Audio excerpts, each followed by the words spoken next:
अब मैं बिला ताख़ीर दावत देता हूँ मुहतरम जनाब कारी इनायतुल्लाह अमीन साहब को कि वो स्टेज पर तशरीफ़ लाएँ और तिलावत कलाम पाक फ़रमाएँ। मुदर्रिस जामिया सलफ़िया मुहतरम जनाब कारी इनायतुल्लाह अमीन गिरेवाल फैसलाबाद से तशरीफ़ लाए हैं।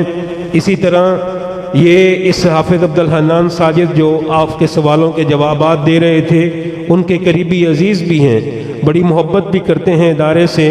ये तिलावत कलाम पाक फरमाएंगे और इसके बाद हमारे मोहतरम मुअज़्ज़ज़ मेहमान और हमारे एक ही ख़तीब हैं हज़रत मौलाना कारी अहमद हसन साजिद साहब जो कि तशरीफ़ ला चुके हैं, उनका ख़िताब शुरू हो जाएगा। चूँकि ये तिलावत है तो आप अहबाब से गुजारिश है कि मुअद्दब होकर और खामोशी के साथ सुनिए।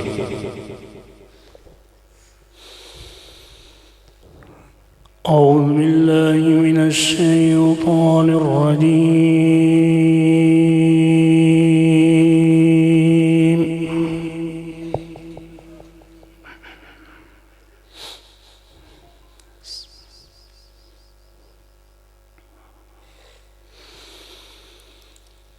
बिस्मिल्लाहिर रहमानिर रहीम।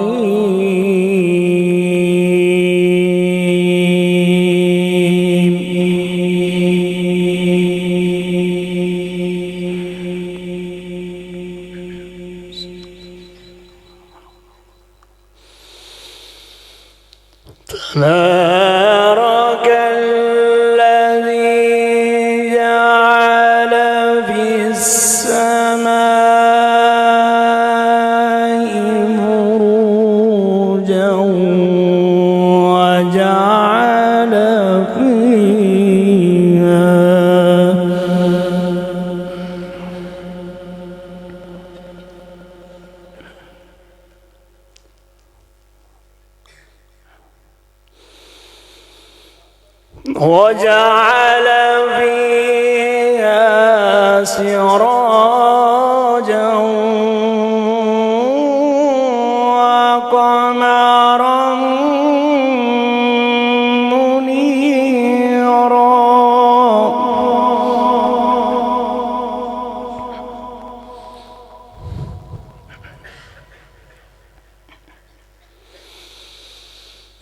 وهو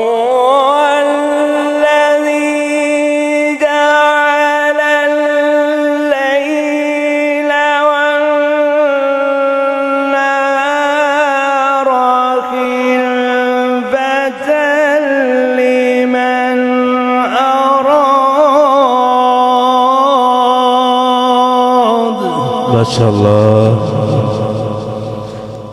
अल्लाह युवफ़्फ़िक़।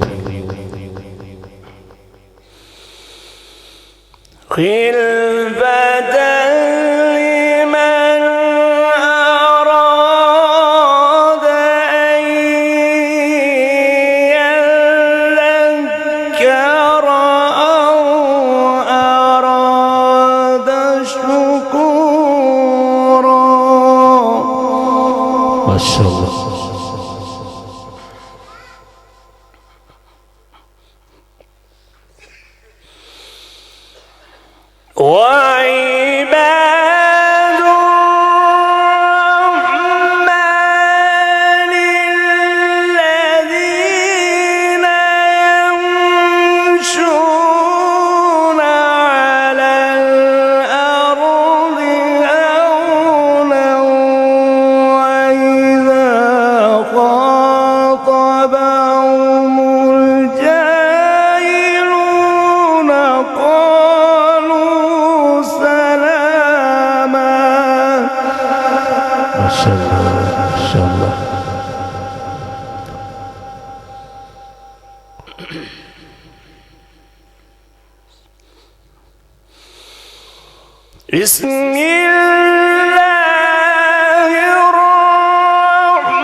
تبارك الذي جعل بالسماء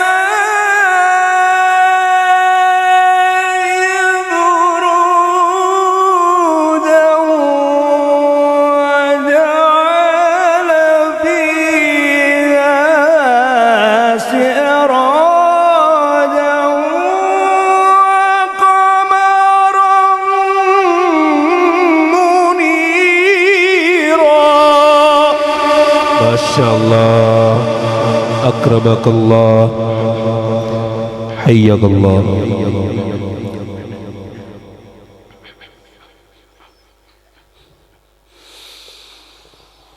وهو الذي جعل الليل والنهار خلفة لمن أراد أن يذكر أو أراد شكورا. ما شاء الله، ما شاء الله.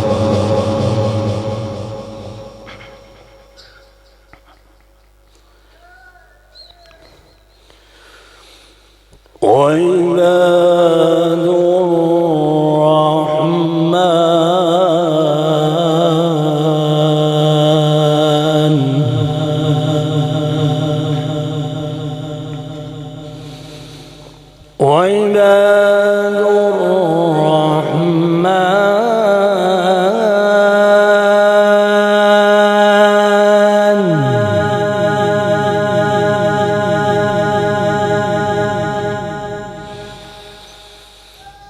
وعباد الرحمن الذين يمشون على الأرض هونا وإذا خاطبهم الجاهلون قالوا سلاما. ما شاء الله، ما شاء الله. جزاك الله، جزاك الله أخي الكريم. ما شاء الله.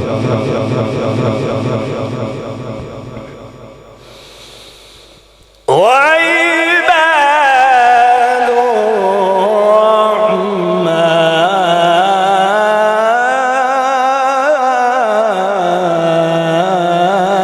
الرحمن ما شاء الله.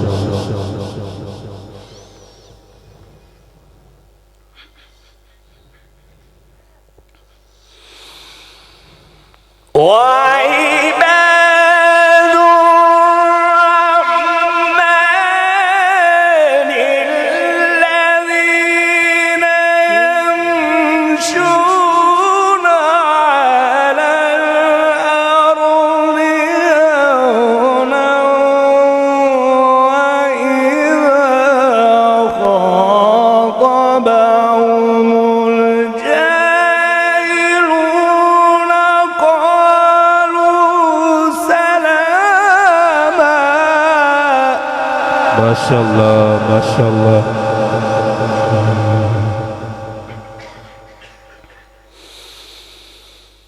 والذين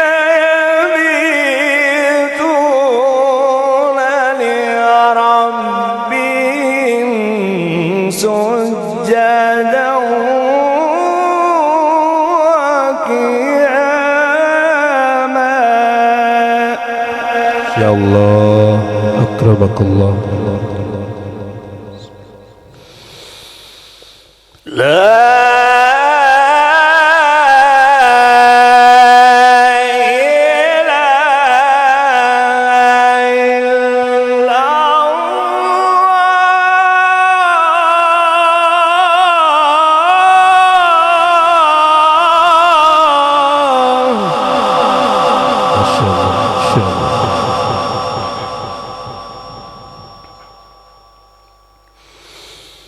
لا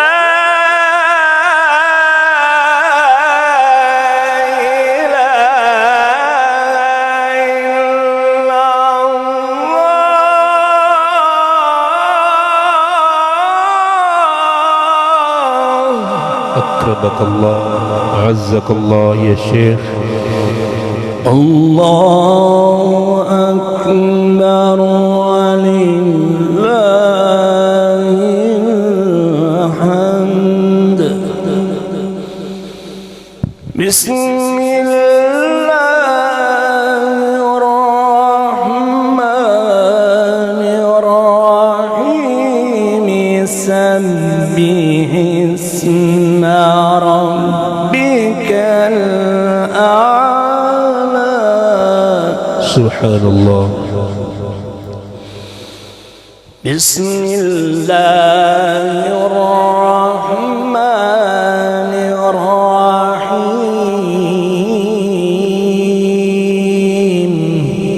سبح اسم ربك الأعلى. ما شاء الله ما شاء الله. कारी साहब की आप हौसला अफजाई कर सकते हैं, आपको कोई भी नहीं मना कर रहा है। माशाअल्लाह। ला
حياك الله يا شيخ حياك الله يا شيخ.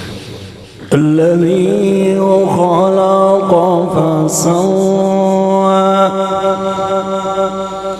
والذي قدر فهدى والذي أخرج المرعى.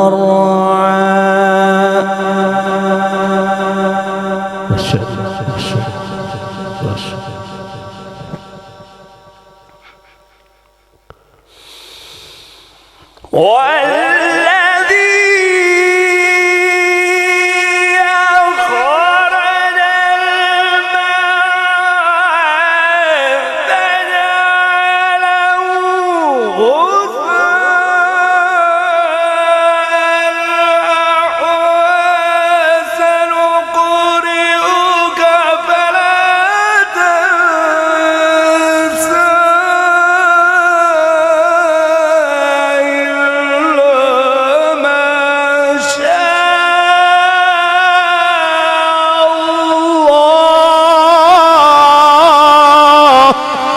الله.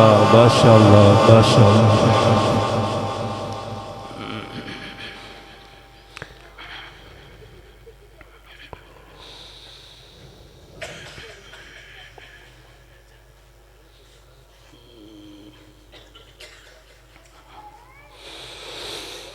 والذي أخرج المرعى.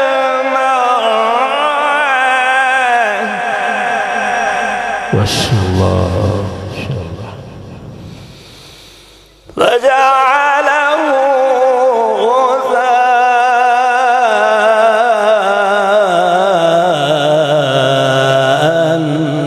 أحوى.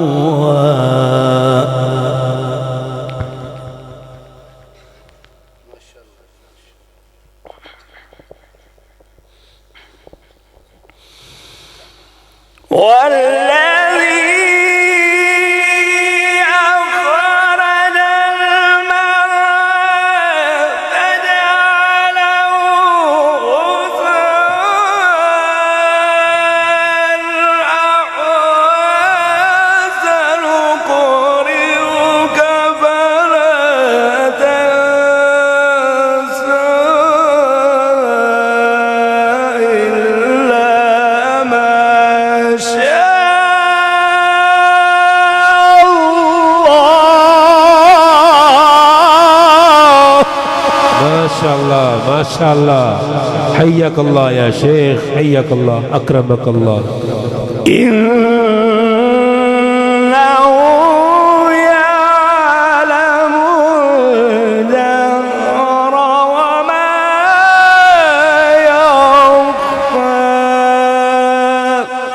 صدق الله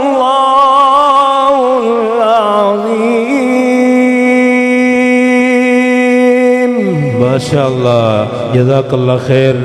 اخل کریم حضرت مولانا قاری عنایت اللہ امین صاحب بڑے خوبصورت انداز میں تشریف لا رہے تھے. السلام علیکم ورحمۃ اللہ وبرکاتہ.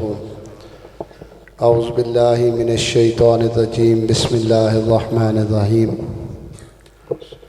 احمد حسن ساجد صاحب حافظہ اللہ تشریف لا چکے ہیں، تو 1 منٹ صرف آپ میری طرف متوجہ ہو جائیں. 1 منٹ میں انشاءاللہ بات ختم ہو جائے گی. ہمارا گاؤں جو ہے وہ پیر محل سے جو کھیکھا بنگلہ روڈ ہے نا، کھیکھا کے قریب ہے 308 گابے. وہاں بھی الحمدللہ اسی طرح جیسے آپ صاحب نے یہاں ادارہ قائم کیا ہے، ہم نے بھی وہاں پہ ادارہ قائم کیا ہوا ہے جامعہ تدریس القرآن والحدیث کے نام سے، جس میں شعبہ حفظ ہے. اور الحمدللہ شعبہ حفظ کی کثیر تعداد ہے، تقریباً 70 بچے جو ہیں وہ شعبہ حفظ میں پڑھ رہے ہیں. اور اس کے ساتھ ہم نے 4 سالہ درس نظامی جو ہے وہ شروع کیا ہے. تو 4 سالہ درس نظامی ان طلباء کو وہاں پہ داخلہ ملتا ہے جنہوں نے 8 کلاسیں پاس کی ہوئی ہیں، مڈل کیا ہوا ہے. ان کو ہم 9th کلاس میں داخل کرتے ہیں اور سائنس کے سبجیکٹ پڑھاتے ہیں 9th کلاس میں بھی. آرٹس کے سبجیکٹ نہیں، ان کو ہم سائنس کے سبجیکٹ پڑھاتے ہیں اور ساتھ ساتھ جو ہے ہم ان کو درس نظامی جو ہے وہ 4 سال کا کورس کرواتے ہیں.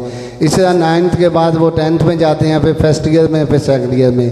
تو 4 سال کے اندر ہم ان کو پھر ساتھ ساتھ وفاق المدارس بھی کراتے ہیں. الحمدللہ وہاں وفاق المدارس کا سینٹر بھی منظور ہے. تو وفاق عامہ، خاصہ، عالیہ اول اور عالیہ دوم 4 سال میں یہ الحمدللہ مکمل ہو جاتا ہے. اگر کوئی بچہ صرف 10 بچوں کی گنجائش ہے، اس دفعہ ہم نے صرف 10 بچے پہلے سال میں داخل کرنے ہیں. اگر کوئی بچہ 8 پاس ہو تو وہ حافظ سلیم صاحب کے ذریعے ہم سے رابطہ کر سکتا ہے. انشاءاللہ رمضان کے فوراً بعد ان کا ٹیسٹ ہوگا، ٹیسٹ کے بعد طلباء کو داخلہ ملے گا. بہت شکریہ، جزاکم اللہ خیرہ. حافظ صاحب نے بہت اچھا ادارہ قائم کیا ہوا ہے. والدین دینی اداروں کی سرپرستی بھی کیا کریں. جو بھائی داخلہ لینا چاہتے ہوں مجھ سے رابطہ کر لیں. میں صرف بس ساجد بھائی آپ آ جائیں. یہ ہمارے محترم ساجد بھائی ہیں، ساجد بشیر. یہ ہمارے مرحوم تایا جان بشیر صاحب کے صاحبزادے ہیں اور یہ ادارے کی بہت زیادہ خدمت کرتے ہیں، دونوں اداروں کی.